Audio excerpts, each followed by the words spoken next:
Oi gente, tudo bem com vocês? Eu sou Flávia Lundberg, sejam bem-vindos ao meu canal. Esse vídeo vai ser tipo um bate-papozinho sobre uma pergunta que eu sempre recebo aqui no meu canal e eu nunca falei muito sobre ele. Eu tô muito tempo sem gravar agora, eu acho que tem mais de um mês que eu não sento pra gravar vídeos. Por duas razões. Primeiro, porque eu estava com muita alergia ao pólen, agora tá bem melhor, nessa fase do ano tá bem melhor, mas quando começa ali abril até junho é terrível, é um cansaço absurdo. Pra vocês terem uma ideia, eu tenho que vir em casa na hora do almoço, eu costumo almoçar em casa e eu precisava dormir pelo menos meia hora antes de sair para a próxima escola, porque o nível do cansaço que me deixa esse pólen é terrível. Mas agora já está bem mais tranquilo, todas as árvores praticamente já abriram. É um fenômeno que tem aqui na Suécia, que muita gente fica cheia de alergia do pólen. E por isso temos que tomar remédio. Então eu tomo remédio, eu começo a tomar já em março para diminuir os efeitos. Como no inverno fica tudo muito seco e caem todas as folhas das árvores, enfim, você não vê vida, né? Nada vivo nesse país. E aí chega a primavera e abre tudo assim de repente, como se fosse do dia para noite. Então o ar fica infestado de pólen. E essa quantidade excessiva de pólen ao mesmo tempo causa alergia em muitas pessoas. Então, por exemplo, muitas escolas que eu trabalho têm que ficar com tudo fechado, porque tem crianças alérgicas, muitas crianças. Tem escolas que dá até uma peninha. Eu chego, a criança tá com óculos escuro, porque às vezes afeta também o olho. Tem também um colírio que eu preciso colocar nos olhos. Então tem criança com óculos escuro e fica dentro. Todas as outras saem na hora da pausa para brincar e essas crianças ficam dentro porque é realmente insuportável, além do remédio que a gente tem que tomar todos os dias. Então, eu não consigo muito sentar e gravar porque meu nariz escorre, depois entope, a minha voz, ela não sai, ainda não está 100%. Mas nessa fase é horrível conseguir falar, eu falo pelo nariz, assim, gente, é terrível, é terrível. Normalmente o que eu tenho tentado fazer é gravar muitos vídeos antes dessa fase para ir soltando nesse período. Mas como eu tô com muito trabalho também, eu também não consegui fazer como eu gostaria e só agora eu estou aqui. Mas voltando ao assunto que eu falei no início desse vídeo, né? Por que que eu nunca falo sobre o meu pai? É uma pergunta que sempre chega aqui no meu canal e eu queria falar um pouquinho sobre isso hoje. Não porque eu tenho que falar, mas vocês que já estão me seguindo há muito tempo, acompanham um pouquinho da minha vida, né? Tem essa dúvida e pra mim tá tudo bem falar sobre isso. Então vamos lá. Eu não falo nunca sobre o meu pai, nunca mostrei meu pai no canal, porque eu não tenho um pai. Meu pai morreu há com 40 e poucos anos e ele era alcoólatra. Então ele morreu por causa de uma cirrose hepática causada pelo uso excessivo do álcool. Eu vou falar um pouquinho também nesse vídeo da minha infância, né? Como é que foi ter crescido com esse pai que não estava presente e como que isso também, quais foram os pontos negativos e positivos que eu pude trazer para minha vida desse relacionamento ou não relacionamento com o meu pai. Então, começando pela infância, né? Eu lembro desde muito pequenininha mesmo. Quando meus pais se separaram, eu devia ter 5, 6, talvez 7 anos no máximo, eu acredito. Quando eles se separaram, a lembrança que eu tenho muito de criança era de coisas quebrando dentro de casa. Porque foi uma progressão, né? Ele era um pai muito bom. Na fase que ele estava sóbrio, ele era um pai bom.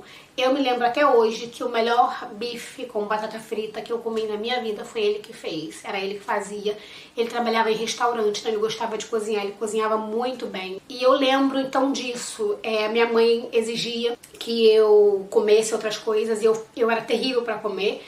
E aí ele falava, não, se você não quer, não come. Aí papai faz o que você quer. Ele ia lá e fazia bife e batata frita e era o que eu comia, bife, batata frita, arroz com feijão, quando ele estava. Então, mas isso foi uma fase muito pequenininha, eu me recordo, né? Depois ele começou a beber muito e aí ele ficava violento. Como eu disse, né, antes, eu me recordo de coisas quebrando todo o tempo em casa, porque ele começou a ficar muito violento por causa do álcool E essa violência, o que ele fazia com isso é que ele descontava nas coisas. Então ele quebrava tudo, depois ele comprava tudo de novo. Então a gente sempre tinha coisa nova em casa, porque ele quebrava num dia e no outro ele comprava. Mas aí foi piorando quando essa violência causada pelo álcool começou a não se refletir mais nas coisas que ele quebrava em casa, mas na minha mãe, quando ele começou a ficar violento e bater na minha mãe. Eu não me recordo nunca do meu pai ter batido em mim ou nas minhas irmãs. Eu acho que isso ele nunca fez. Então, realmente, se isso aconteceu, a minha memória, né, ela tirou isso, porque às vezes a nossa memória ela faz isso também. Ela tira coisas muito dolorosas pra proteger mesmo o nosso psíquico, né? Então, mas eu não me recordo, eu acho realmente que isso não aconteceu. E aí ele começou a ficar muito violento e bater na minha mãe. Eu lembro de uma situação que essa pra mim foi assim. Quando eu entendi realmente a gravidade do que acontecia, eu era muito pequena. Eu tenho uma marquinha aqui, perto da sobrancelha. Ela é muito pequenininha, mas foi causada numa dessas brigas que meu pai quebrou. Eu acho que foi a TV. Ele jogou a TV no chão.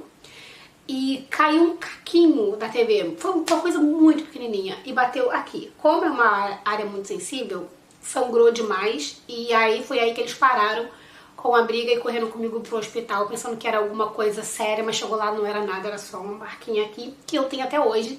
E eu lembro sempre que eu vou, sei lá, me maquiar ou passar algum creme no rosto, e eu vejo essa marquinha, eu lembro de onde ela veio e que não veio de um lugar muito legal. Mas então, por causa dessas brigas todas, a gente ainda é muito nova, a minha mãe decidiu que ela não queria mais ficar com ele, que ela não ia aceitar esses abusos, que não era bom. E uma coisa que foi muito importante, né, pra mim crescer com isso, é que a minha mãe, quando ela decidiu que ela separaria do meu pai, ela não tinha um trabalho, ela nunca tinha trabalhado fora, ela não tinha independência financeira, ela dependia dele, todos nós dependíamos dele, mas ainda assim ela decidiu que ela não aceitaria esse tipo de abuso.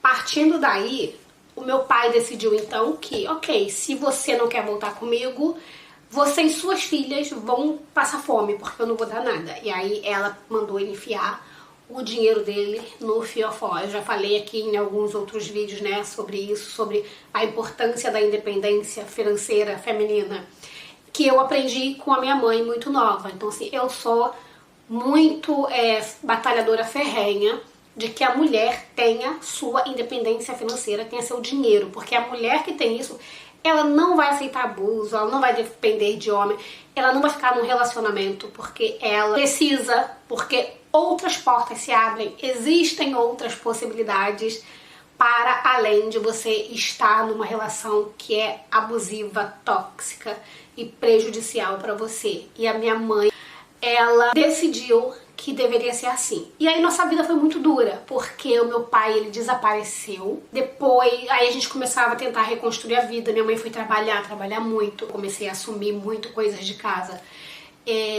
Não deveria assumir uma série de coisas que uma criança, sei lá, de 10 anos deveria estar estudando e preocupada com outras coisas, mas eu tinha também que ajudar em casa e, enfim, fazer supermercado, eu ia pro mercado fazer compras, eu pagava contas. E a minha mãe estava trabalhando, ela trabalhava muito, a ponto, assim, dela sair de manhã, a gente tá dormindo, muitas vezes ela chegar de noite e a gente já tem que dormir. Então, contato mesmo com a minha mãe, eu lembro que segundas-feiras, domingo e segunda-feira pra gente era sagrado, porque segunda-feira era um dia que o salão não abria. Minha mãe é manicure, ela trabalhou durante um tempo em casa de família como empregada doméstica, porque foi logo que meu pai se separou, ela precisou arrumar alguma coisa pra ganhar dinheiro. Então ela trabalhou uns anos numa casa e depois ela foi trabalhar em salão, porque ela sempre gostou de fazer unha, essa parte. E ela trabalhava muito, então às vezes ela saía mais cedo e atendeu uma cliente em casa antes do salão abrir, trabalhava o dia inteiro no salão. Depois do salão, ela ainda ia trabalhar na casa de uma outra cliente que chegou do trabalho mais tarde, então ela sempre chegava muito em casa muito tarde. Parece que esse vídeo foi mais da minha mãe do que do meu pai, né? Mas é pra dizer que como o meu pai não estava lá presente, a minha mãe teve que assumir essa função dupla de trabalhar, porque ele nunca se importou.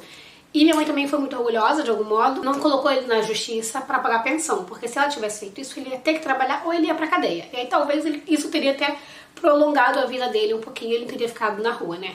O meu pai, gente, ele viveu... Eu não sei muito sobre a vida dele nesse período. Eu sei o que chegava até a mim, de primos dele, né, que às vezes ligavam e falavam. Ou quando alguém ligava e falava, olha, não suportamos mais seu pai, vem buscar. A gente ia encontrá-lo. Então, durante a nossa adolescência e até mesmo quando eu fiquei adulta e comecei a universidade, era sempre assim. Alguém ligava um número estranho, era alguém falando do meu pai que estava encontrado em alguma sarjeta, em alguma rua, bêbado ou desacordado. Aí a gente ia lá, tentava ajudar, a gente comprava roupa, a gente conseguia trabalho pra ele, ele ia, sei lá, uma semana depois, largava o trabalho, vendia as roupas que a gente comprou e voltava pra rua de novo. Então foram muitos anos assim. E crescer com um pai que você sabe que é vivo, mas que ao mesmo tempo tá morto, porque ele não compartilha a sua vida, as suas coisas, ele não sabe nada. Ele, as poucas vezes que a gente se encontrava, ele só chorava. Ele estava deprimido, né? Então foi muito difícil. Eu não sei realmente a causa. A minha mãe disse que a minha avó, que era a mãe dele, que eu não conheci também, tinha problemas com álcool. Então talvez foi uma questão genética que pegou pra ele também. E talvez por isso eu nem gosto muito de álcool. Eu bebo pouquíssimo álcool. Primeiro que eu não gosto do sabor mesmo, mas talvez inconscientemente tenha ali uma válvula de defesa de que o álcool destruiu a vida do meu pai, que talvez pudesse me afetar de alguma forma também. Então foi assim que eu e minhas irmãs fomos crescendo. Eu sempre procurava ele, não porque eu sentia que eu precisava dele, mas porque eu sentia que de algum modo eu poderia ajudá-lo também, né? E a minha irmã mais velha, a gente procurava também ele, até que no momento todo mundo cansou e a vida seguiu. E ele podia ficar desaparecido sem a gente ter qualquer notícia por anos. Então assim, anos, eu tô falando da separação de quando eu devia ter uns 5 anos, e ele podia ficar 3, 4, 5 anos sem aparecer, sem a gente ter qualquer notícia. E quando finalmente tínhamos alguma notícia, foi que alguém ligou dizendo da sarjeta onde ele tinha sido encontrado, ou que estava internado em algum hospital, ou que precisava de alguma coisa. Eu sei que ele conheceu outras pessoas, ele conheceu uma mulher que era muito boa pra ele, ficou apaixonada por ele. Ela tinha uma situação financeira até muito boa, ajudou ele a ter trabalho, a fazer tratamento, mas ele tinha recaídas e fazia com ela os mesmos abusos que ele fazia com a minha mãe. Até que depois de algum tempo ela desistiu também e deixou ele. Então esse foi ao longo da nossa vida, né, o nosso relacionamento com ele. Eu lembro que durante muito tempo eu tive negação quando alguém perguntava, por exemplo, onde está o seu pai? Eu falava, eu não tenho pai. Não dava qualquer satisfação. Eu lembro na escola, quando tinha Dia dos Pais, era sempre terrível. A gente confeccionava, né, coisas pros pais na escola e eu confeccionava pra minha mãe. Então, sei lá, a gente fazia um cartão, alguma coisa. Aí tinha canetinha azul, um monte de coisa, eu pegava a rosa, a vermelha, fazia as coisas, escrevia que era ela, que era o meu pai. Então durante muitos anos eu falei isso, eu não tenho pai, eu não tenho pai, não tenho pai, não tenho pai. E o tempo foi passando, a gente cresceu, eu fui estudar, a minha mãe conseguiu assim criar muito bem, tanto eu quanto os meus irmãos. Depois ela casou, teve outras pessoas, ela teve o meu padrasto, que estão juntos até hoje. Ela não permitiu que qualquer outra pessoa interferisse na educação dela conosco. Então isso foi, eu acho que foi muito bom também, porque se não desse certo outro relacionamento dela, paciência, é dela. Não tinha qualquer relação conosco, e isso era muito bom. Então foi muita coisa assim que foi acontecendo, sabe? Ao longo da vida. E eu, por alguns momentos, eu acredito de fato que eu não tinha pai. Eu acreditava, porque eu não pensava nele durante muito tempo. Eu não lembrava que ele existia durante muito tempo. E a minha relação afetiva com ele foi zero. Realmente zero. Eu não tinha uma relação afetiva com ele. Eu via o meu pai como um ser humano, como qualquer outro, que precisava talvez de alguma ajuda, algum apoio, mas eu não tinha relação de amor com ele. Então eu não cresci tendo um relacionamento de pai e filha. Vamos lá dizer um pouquinho como que isso então afetou na minha vida e que eu só fui descobrir na terapia. Mas antes disso eu vou falar como que finalizou essa história, né? do meu pai. Eu tava na universidade, tinha 24 anos, quando eu recebi uma chamada telefônica. Era uma prima do meu pai dizendo que ele havia sido internado num hospital e que ele estava muito mal mesmo, que a gente precisava urgente ir lá porque talvez ele não sobreviveria aquela noite. Fomos pro hospital, né? Eu larguei o trabalho. Na verdade, eu tava pra ir pro trabalho e aí eu falei pro meu chefe que eu não ia poder trabalhar esse dia porque eu ia ter que ir pro hospital visitar meu pai, que tinha sido internado. Aí fui, era numa outra cidade onde ele morava, não era tão longe, mas peguei o ônibus, fui pra lá e cheguei no hospital, falei com os médicos e depois me levaram pra vê-lo. Até hoje eu me recordo da imagem, que é algo que eu nunca tinha visto na minha vida. O meu pai, ele tava com uma barriga assim, sei lá, sabe a grávida de Taubaté? Aquela barriga gigantesca que a gente via nas imagens? Meu pai tinha uma barriga daquele tamanho. E o corpo dele era só a pele e o osso. Tipo, ele não tinha carne, ele não tinha músculo, mas a barriga dele era desse tamanho, porque a doença faz isso, né? A cirrose hepática, ela acaba com todos os órgãos e a pessoa incha muito, mas só inchou nessa região da barriga.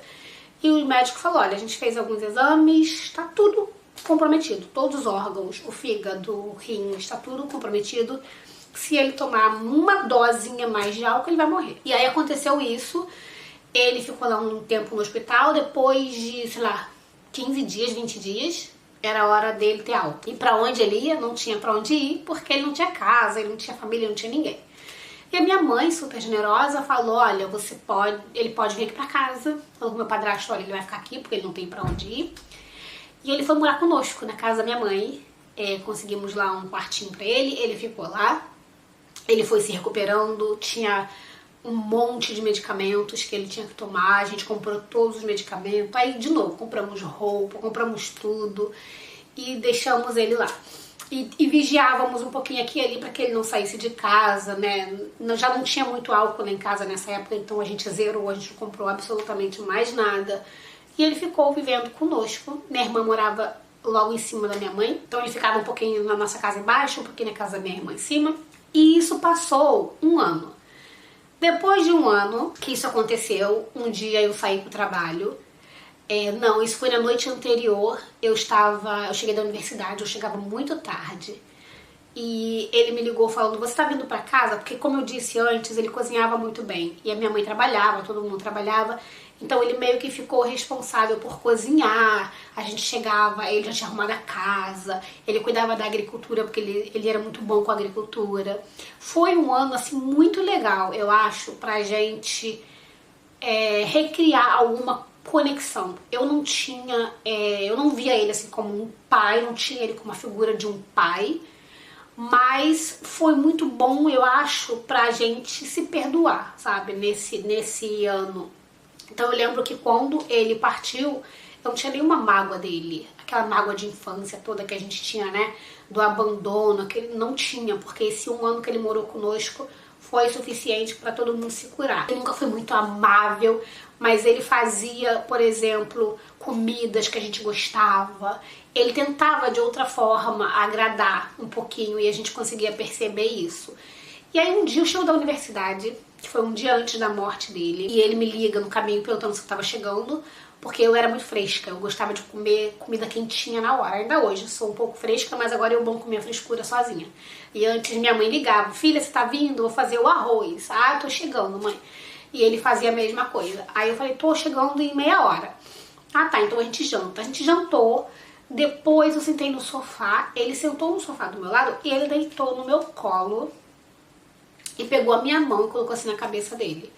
Ele nunca tinha feito isso. Eu nem sabia assim, como agir ali, porque a gente não tinha essa relação de ter afeto, carinho, não tinha. Mas enfim, foi um bom momento, a gente ficou ali, assistindo televisão, ele ficou deitado no meu colo e eu tive uma sensação assim, bem estranha, sabe? De tipo, será despedida. Foi muito forte essa sensação ali. Mas ele tava bem, ele tava muito bem. Depois de um ano morando com minha mãe, tomando medicamento, não tomando não usando mais álcool, ele tava muito bem. Então, mas ainda assim eu senti muito forte essa sensação de despedida. Passou, o dia seguinte, fui pro trabalho, para a universidade, que eu estudava de manhã e trabalhava à tarde. Fui para a universidade, estudei, à tarde fui para o trabalho e eu estava me sentindo angustiada. Não sei por que aquele dia eu não estava bem. Quando foi no final do dia, por volta, sei lá, 4 horas da tarde, quase 5 horas da tarde, meu telefone toca, era minha mãe. E aí eu atendo, a minha mãe, filha, tem uma coisa para te contar. E eu tava assim, mãe, fala, o que é? Eu já imaginava que era alguma coisa relacionada ao meu pai. E aí ela fala, aconteceu uma coisa, aí eu já disse pra ela, já sei, meu pai. E ela falou, sim, como você sabe? Eu falei, não sei, eu sei, aconteceu alguma coisa, né? Aí ela disse, sim, ele tá morto. Aí o que aconteceu nesse dia, né, que meu pai partiu? A gente saiu todo mundo pra trabalhar, eu, minha mãe, fomos todo mundo embora, meu padrasto. E ele saiu logo em seguida, depois da gente. Ele sentou num bar que tinha próximo da nossa casa, tipo 10 da manhã. E ele bebeu o dia inteiro. Ele só saiu de lá, eu acho que era 3h30, 4 horas da tarde. Aí foi pra casa, uma prima que era vizinha, tava próxima, o viu chegando, já meio torto das pernas. Falou, o que você fez? Onde você tá? Eu vou contar pra suas filhas. E ele pediu um remédio pra ela porque tava sentindo muita dor. Claro, né? Começou a sentir muita dor. E aí ela deu um remédio pra ele. Ele subiu pra casa da minha irmã, que era logo em cima da casa da minha mãe. E caiu no chão, não sei como é que foi, não tinha ninguém em casa. E quando a minha irmã chegou, ele estava caído na sala, no chão da sala dela, curvado assim, como se estivesse se segurando pra não sentir dor, né? E foi isso. Foi assim que acabou a vida do meu pai aos 40 e poucos, sei lá, 46 anos. Aí ligamos pra ambulância, eu fui embora, ligamos pra ambulância pra ir buscá-lo, fazer o atestado de óbito. Fui pro cartório no mesmo dia, consegui resolver. No dia seguinte a gente enterrou ele. E fechamos esse ciclo na nossa vida do curto relacionamento que tivemos com o nosso pai. E agora eu vou falar um pouquinho o que isso afetou na minha vida e que eu fui ter consciência disso mais velha depois que eu fui fazer a terapia. Então, como que eu fui afetada, né, com essa relação de um pai que estava vivo, ao mesmo tempo distante, que desaparecia, que não mostrava cuidado, que não mostrava proteção. Eu comecei a fazer terapia com 24 anos, eu acho. Eu sempre considerei saúde mental extremamente importante. E aí, que é importante falar também, eu sempre gostei, desde muito jovem, de me relacionar com homens mais velhos. Sempre. Nunca... Eu ia casar com uma pessoa da minha idade, mas ele era muito maduro, assim, super maduro. E aí funcionava, mas em geral eu nunca funcionei com caras mais jovens que eu, era sempre bem mais velhos. E aí falando sobre isso na terapia e tudo, meu psicólogo disse que eu tinha algo como chamado de complexo de Electra, porque eu tive uma ausência paterna na minha vida inteira. Eu procurava num relacionamento com uma pessoa mais velha o quesito proteção que eu não tive do meu pai.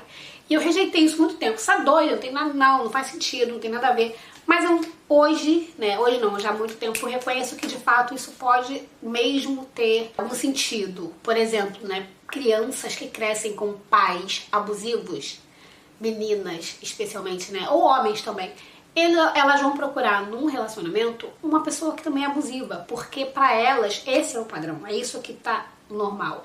E de fato, eu quando me relaciono com uma pessoa bem mais velha que eu sinto um pouquinho esse quesito proteção. Pra mim realmente funciona dessa forma.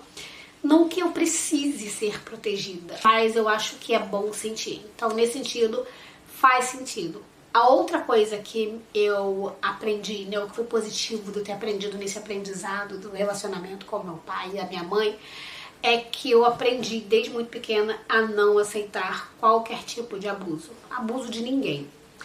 Abuso, ninguém nunca pode ser abusivo financeiramente comigo, ou gritar, ou fisicamente, porque eu aprendi desde muito pequena que isso é inaceitável e que se alguém começa com esse comportamento, em algum momento eu tenho que parar já, tenho que parar tipo no início, porque a tendência, se eu aceitar, é que isso vai escalar e no final das contas a única prejudicada seria eu mesma. Então, foram 2 aprendizados que eu acho muito importantes. E aí, por isso também eu falo sempre no meu canal, tô sempre falando sobre a questão da independência feminina, financeira, Porque quando você tem independência financeira, você se livra automaticamente de muitos abusos. Então pensa sobre isso. Espero que vocês tenham gostado de conhecer um pouquinho dessa parte da minha história que eu nunca compartilhei aqui no canal. Eu espero que meu pai esteja num lugar muito bonito, porque a vida dele na Terra foi muito dura, muito sofrida. Eu não culpo ele. Pelo contrário, eu tenho muita pena dele, porque viver uma vida miserável dessa como ele viveu deve ser muito triste. E saber que tantas outras pessoas hoje, nesse exato momento, enquanto eu gravo esse vídeo, estão sofrendo, né, esse tipo de situação também, ou com álcool, ou com drogas, ou com medicamentos antidepressivos, ou coisas do gênero, é muito triste e eu tenho muita solidariedade com todas essas pessoas. Comenta aqui o que você acha desse vídeo, se você imaginava que era esse tipo de relacionamento que eu poderia ter tido com o meu pai, o que você pensa sobre a questão da independência feminina financeira, que pra mim é primordial. Deixa sua opinião aqui, deixa seu like, porque isso ajuda muito no meu canal. E deixe também comentários aqui embaixo de vídeos que você gostaria que eu fizesse. Obrigada por ter assistido esse vídeo. Beijos e até o próximo vídeo. Tchau!